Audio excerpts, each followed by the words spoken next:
the Johnson Wax Program with Fibber McGee and Molly.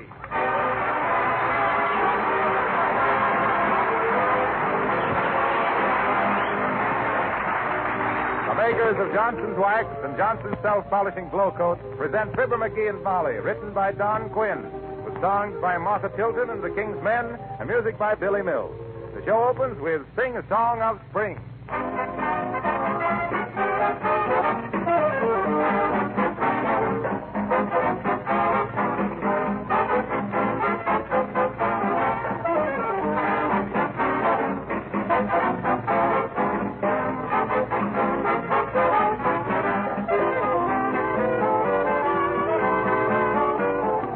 Fibber and Molly will be here in just a moment.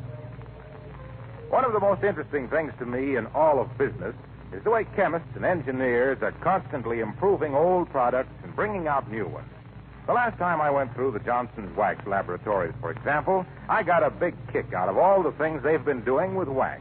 Now, you know the regular Johnson products we talk about on this program. Genuine Johnson's Wax for floors, Johnson's Self-Polishing Glow Coat for linoleum, Johnson's Car New Auto Polish, and the new cream wax for furniture. But that's not the half of it. The makers of Johnson's Wax have created a great many other wax polishes for special uses. And now they've made a new kind of paint that's got wax in it. They call it Johnson's Wax Enamel. And I can tell you it gives the most beautiful enamel finish I've ever seen. And it's longer wearing and easier to clean, too, because of the wax in it. Dealers are now offering Johnson's Wax Enamel in 19 stunning colors. Why not ask your dealer if he carries it?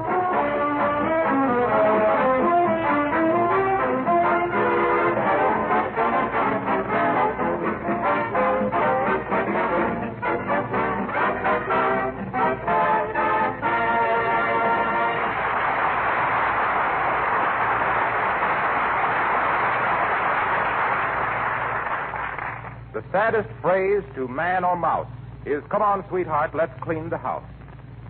And here at number 79, where life till now was smooth and fine, comes labor, tough and acrobatic, like hauling junk down from the attic. Wives wallow in it, men think it folly, like these two, Fibber McGee and Molly.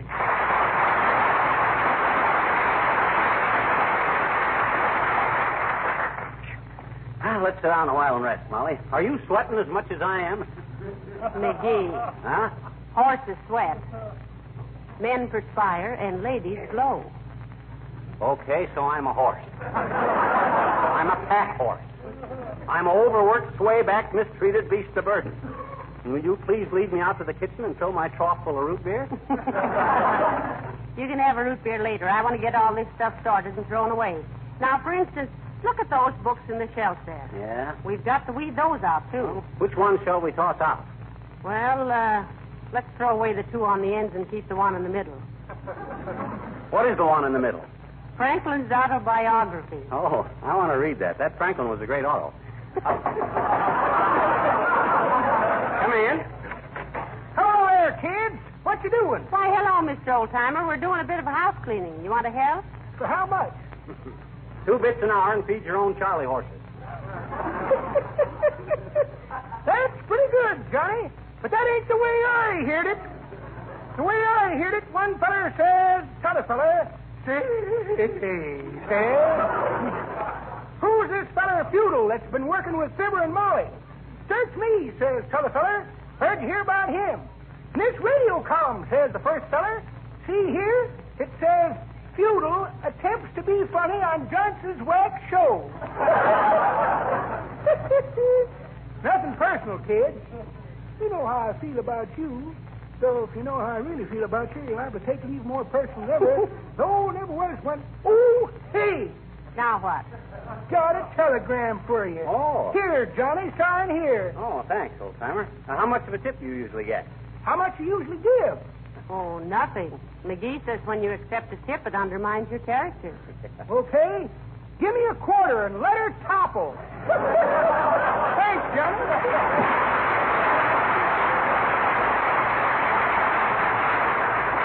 Well, who's the wire from, McGee? I'll see. Hey, it's from my brother, Alexander. Van? Yeah. Why, you haven't heard from him in a long time. No. What's he say? Says arrived okay in San Francisco. Tough trip. Tired but happy. What's he mean, tough trip? Oh, he lost an election bet and had to push a peanut with his nose from New York to San Francisco.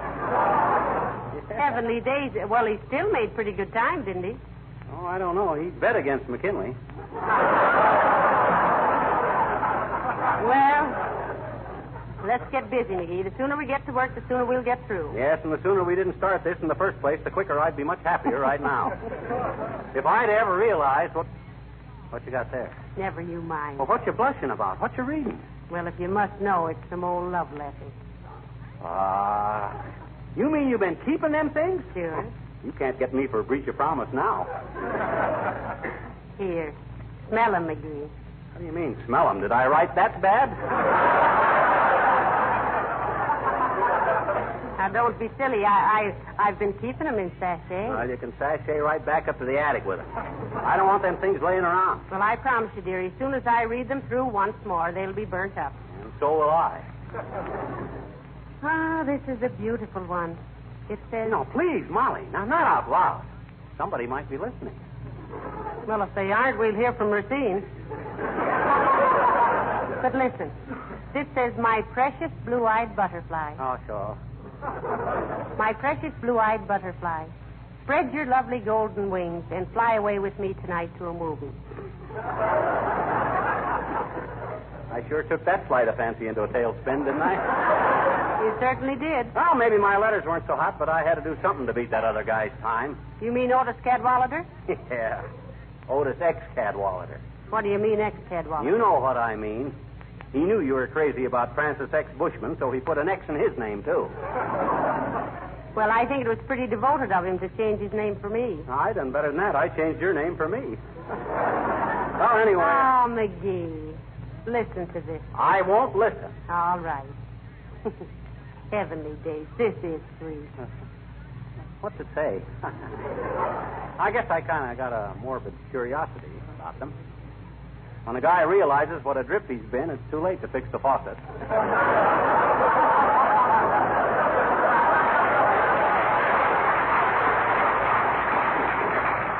That's an old saying I just made up. Oh, this is beautiful.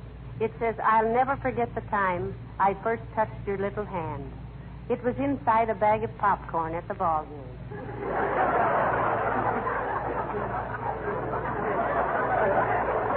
That's disgusting. Mooning over touching a gal's greasy little mitt in a big bag of salty popcorn. Will you hear some of the others? I don't want to hear any more. Are we going to get this house cleaned out or aren't we? Oh, there's no hurry, dearie. I'm having fun. Well, I'm not. And if you persist in reading that tripe, I'm going to... You're going to what? I'm going to lock myself away somewhere so as I won't hear you. Well, go ahead. Well, I will. Where? Right in here.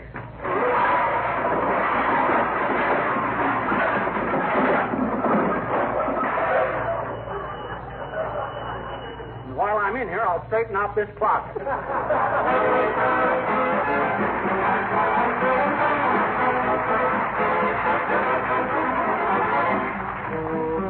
The King's Men sing Little Brown Jug.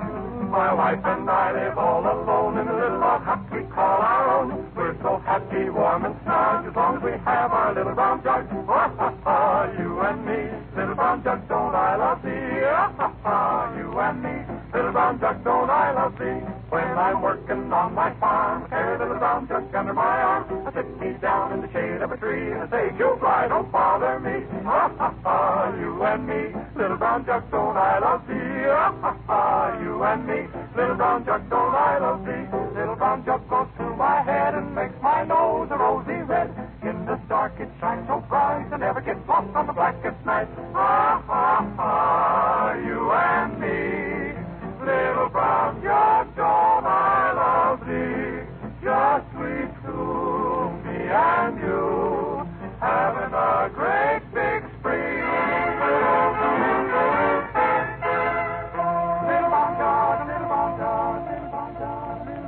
My wife and me are as happy as a bug. We get along fine with a little brown jug. I beat her, she beats me. We love each other tenderly. Oh, oh, you and me.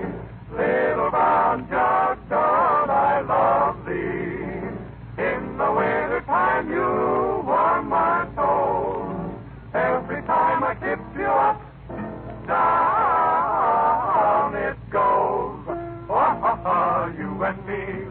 jug, don't I love thee? Oh, oh, oh, you and me. Little brown jug, don't I love thee? Oh, oh, oh, can't you see? I love the little brown jug for me.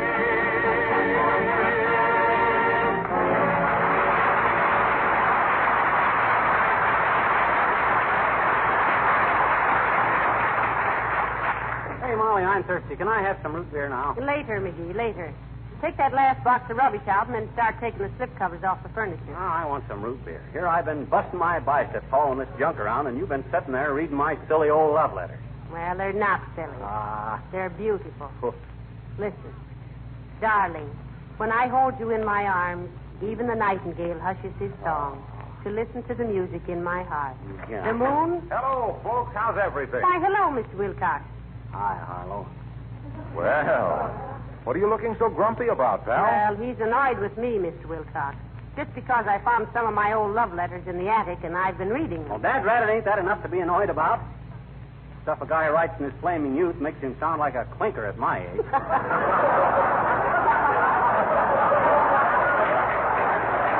Let me read him one, dearie. Mr. Wilcox will judge for himself. No.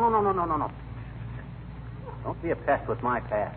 Don't listen, Wilcox. Oh, I want to hear this, Fibber. I was young once myself, you know. Oh, yeah? You can't kid me. You were born in Racine, Wisconsin at the age of 25. With a derby hat, and your nurse used 3-cornered order blanks for diet. McGee. Okay, they got it anyway. That's enough of that now. Okay, go ahead, Molly. Read my love letters to Wilcox. Break his heart, if any. What matters if I, poor fool, little knew that my innermost thoughts, my most sacred feelings would be torn asunder for the laughter of them all. What if I... Oh, pipe down, Pagliacci. Your makeup is running. Go ahead, Molly. Let me hear one of the great lover's little outbursts of passion. Well, here, I'll pick one out at random, Mr. Wilcox. The ink's a little faded, but I think I can make it out. Yeah, when I write a letter, I make sure the ink stays. When you do anything, it ain't... McGee.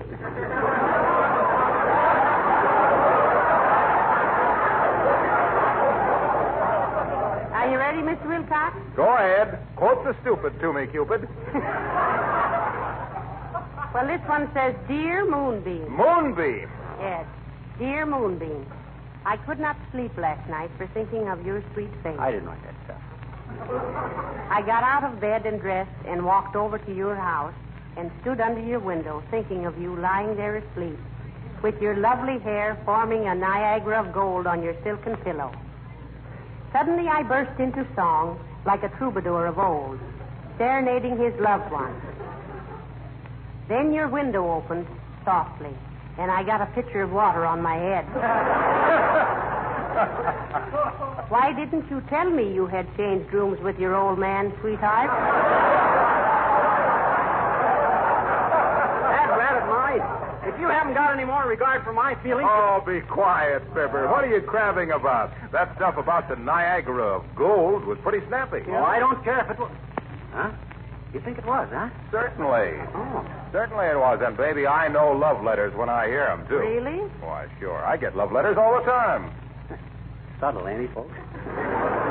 The Army deferred him when they heard the flat-footed way he gets into these things. Go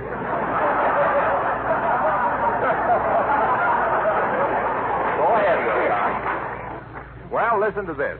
It's from a lady in St. Louis. Dear Mr. Wilcox, you've brought joy and happiness into the lives of us housewives. Learning about Johnson's self-polishing glow coat has given us time for movies and beauty parlors and bridge parties. We love you for showing us how to protect our linoleum against wear and tear with none of the old-fashioned scrubbing and rubbing and buffing. Oh. The work that used to take us hours, we can now do in 20 minutes or less. So with love to you and Johnson's self-polishing glow coat, I am sending you a little token of affection. Wear it always next to your heart. Devotedly yours, Mrs. Well, never mind her name. Now, that's a love letter that is a love letter. Oh, what did she send you, Mr. Wilcox? A lock of her hair? No, this. A tiny little corner of her linoleum.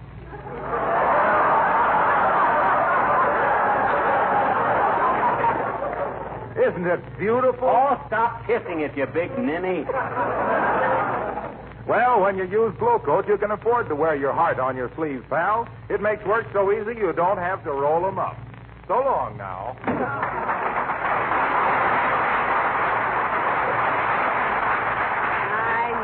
Mr. Wilcox never loses his enthusiasm, does he? The only way Wilcox could lose his enthusiasm is for somebody to lose Wilcox.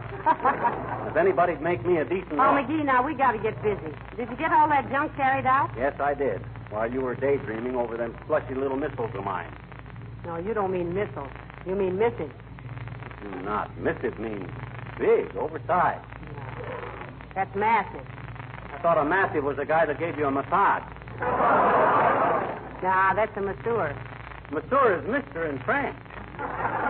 That's monsieur. Well, then what's a missile? A missile is something you throw. That's what I say. Throw them letters out. I ain't going to stand around here and have everybody snickering at me. I'm just... McGee, calm yourself and call the junk man to haul away that rubbish. Okay, give me the phone. Here. Thanks. Hello, operator. Give me the Wistful Vista junkyard at 14th and... Oh, is that you, Mert? Every year the same thing. How's every little thing, Mert? Is, eh? What's say, Mert? Your little brother. Say what?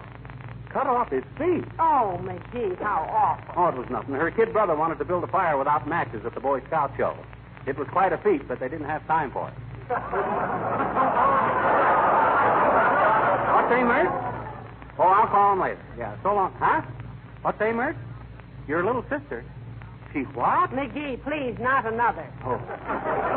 Okay. Tell me next week, Mert. Can't get the junk man on the phone, Molly. Why not? The junk man cut the wire down. What for? Junk.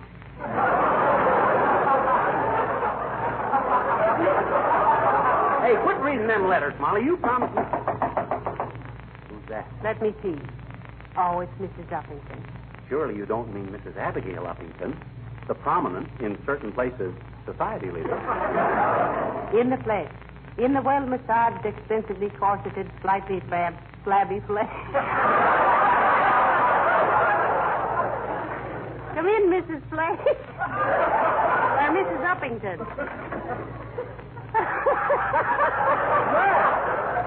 How do you do, Mrs. Uppington? Why, this isn't so How do you do, Mr. McGee? And Mr. McGee. Hi, Babby. What cosmic upheaval has lured you out of your perfumed bower? Oh, it's Petey. Petey is lost. Oh, heavenly days, your Pekingese? Yes, my darling little Petey. My baby. Oh, I'm so upset, really. Oh, well, calm yourself, Uppy. Where was the little perp-twerp seen last? Then how was she dressed, Abigail? She was last seen down the middle of the block, and she had on a best rhinestone collar, her Saks Fifth Avenue sweater, and her little eye Miller booties. Don't that make you sick, Molly? I mean, to think of Fifi being lost. Yes, and better dressed than I am, too. Now, please, my dear, no levity. I am horribly perturbed. Why don't you advertise for her, Uppy? Oh, it wouldn't do the slightest good, Mr. McGee. Petey can't read. Well, have you searched the neighborhood, Abigail? Oh, yes. My butler, Witherspoon, spent the entire afternoon searching for her, going round and round the block calling Petey, Petey, Petey. With what result? With the result that he was soundly trounced by a brutal truck driver at whom he happened to be looking when he last called Petey. Well, don't worry about her, Abigail. She probably eloped with some traveling air day.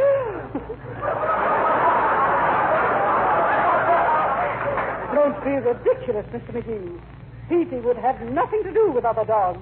Why, she was almost as human as I. Well, now that golden opportunity has slipped past, let's try it.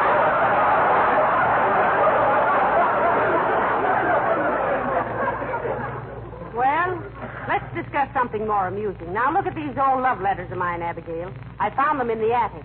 Shall I read you a couple of them? Oh, my dear, please do anything to get my mind off poor little Peepy. Oh, I don't know why you're worrying about that mud, Uppy. Oh. Personally, I've always considered Peepy the kind of a dog that shouldn't happen to anybody. Oh. Yes, forget your grief for a minute, Abigail. I want to read you one of these letters. No, Molly, please. Them letters are sacred between me and you. Oh, don't be so fussy, dearie. Oh. Listen to this one, Mrs. Uppington.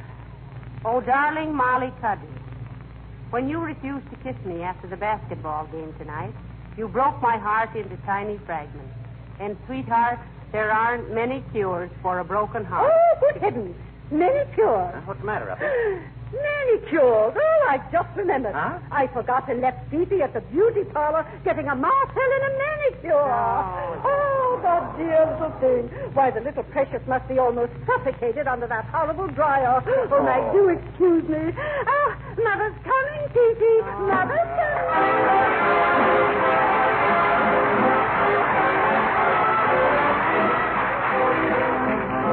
Father Tilton sings Bayou, Bayou. Bayou, bayou, the Louisiana lullaby. It's sweet and low. You sing it as you rock a by. Bayou, bayou, the Louisiana lullaby. It's blue, I know. It makes the weeping willow cry. Each night by the light of the moonbeam, I can hear it calling softly. It seems to whisper, come back with your June dreams. Southland's waiting. Dixie wants me. Bayou, bayou, I wish I hadn't said goodbye. I love it so, the Louisiana lullaby.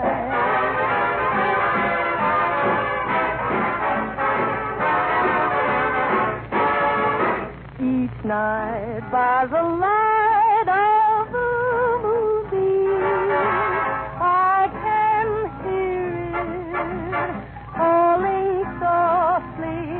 Southland's calling, Dixie's waiting. Bayou, bayou, I wish I hadn't said goodbye. I love it so. It's the Louisiana lullaby. Bayou,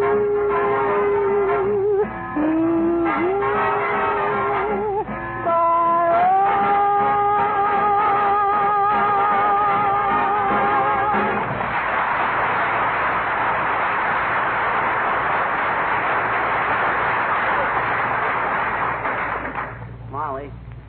Hey, Molly. Mrs. McGee. Yes, you speaking to me, dearie? Speaking. I was yelling so loud my thorax will be sore for 7 days. Well, I'm sorry. I was so interested in these letters I didn't hear you. You know, Molly, I got thinking maybe I was wrong about those letters. They're not so bad. They're kind of poetic. Oh, they're pretty drippy, McGee. You were absolutely right about destroying them. No, now, wait a minute, Molly. After thinking it over, after all, you can... Hey, what you going to do? I'm going to throw them out the window into the trash pile. No. There.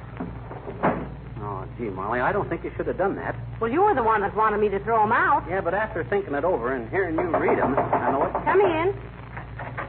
Oh, hello there, folks. I do hope I'm not intruding. Hi, Wimple, old man. Of course you're not intruding, Mr. Wimple. We were just cleaning out some old rubbish.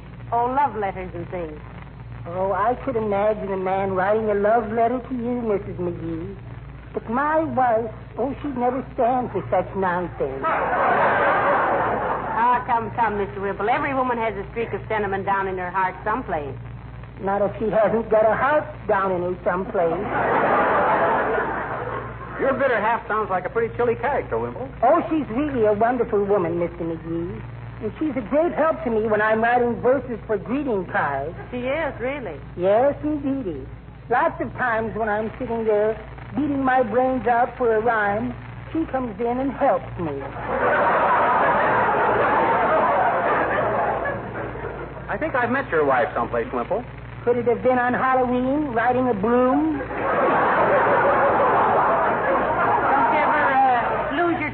with her, Mr. Wimple? Oh, I've learned to control myself, Mrs. McGee. Yoga, you know. Yoga? How does it work, Wimple? Oh, just sitting still and concentrating, preferably in solitude, Mr. McGee. Oh. I just sit for hours and hours imagining that my soul will free. Sometimes I sit cross-legged all day long, locked in a little room under our front stairs. Well, what's the result? The result is that eventually my wife unlocks the door and I apologize and then she lets me out. Well, goodbye now. Don't come over to our house sometime. You'd hate it.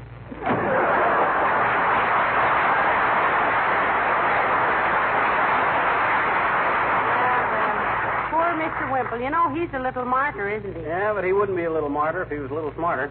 Hey, Molly, can I have some root beer now? Oh, wait a few minutes, dearie. Let's finish our work first. Now, let's see. If you'll take the rugs out and beat them. Oh, dear. Come in. How do you do? Is Moonbeam here? Who, Bud? Moonbeam, otherwise known as Gorgeous Girl, my Peoria Prairie Flower, Sugar Bun, and Gypsy Sweetheart. What on earth is this man... Oh, those letters. You mean even he knows about them letters of mine? Ah, you must be the captain of the Dreamboat. Oh, sorry. Alias Tootsie. Alias A Million Kisses from You Know and Desperate. Allow me, Tootsie, to return your letters. And where did you get these letters, sir? Madam, I assure you that I have committed no offense against the postal regulations. I am not a mailbox marauder by nature. I was examining the house next door with a view towards renting it. And passing by your window, I was suddenly struck on the fedora by an avalanche of Billy Doo. And if Billy should do it again, I should be tempted to cram them down his sentimental gullet. Here, Dreamboat. Good day, Moonbeam.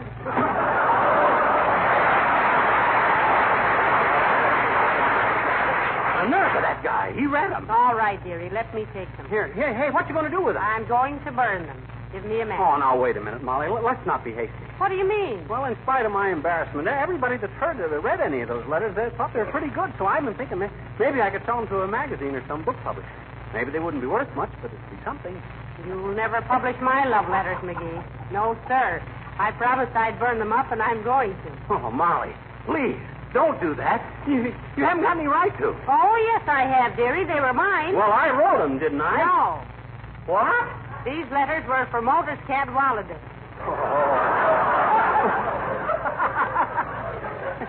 Hey, Moonbeam. Yes, Dreamboat. Can I have some root beer now?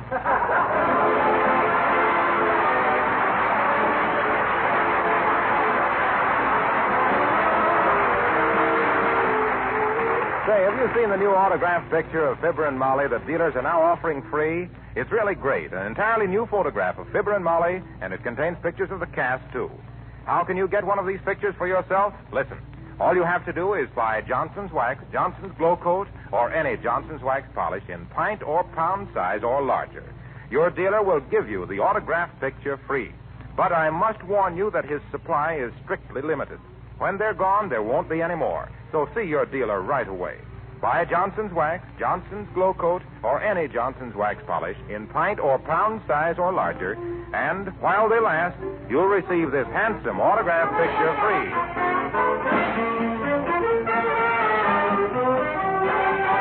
I'm sure glad you threw them letters out, Molly.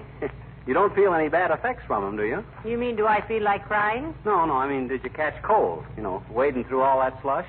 Now, McGee, you're just jealous of Otis Cadwallader. You know, he was a very nice boy and a wonderful dancer. Oh, sure, he was a wonderful dancer. He had to learn to dance. Why did he? The fellows down at the pool room gave him the hot foot so often. McGee. Good night. Good night, all.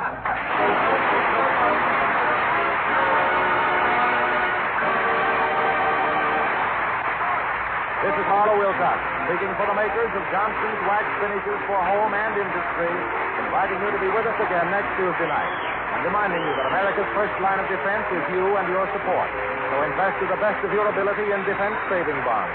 Good night.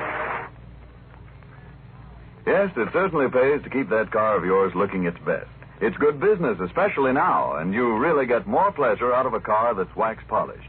That's why car owners have welcomed Johnson's Car New, the easy-to-use auto polish that both cleans and wax polishes in one application. 2 jobs at the same time. Give your car a Car New beauty treatment. The cost is low, the result's amazing. Ask for Johnson's Car New, spelled C-A-R-N-U. This is the Red Network of the National Broadcasting Company.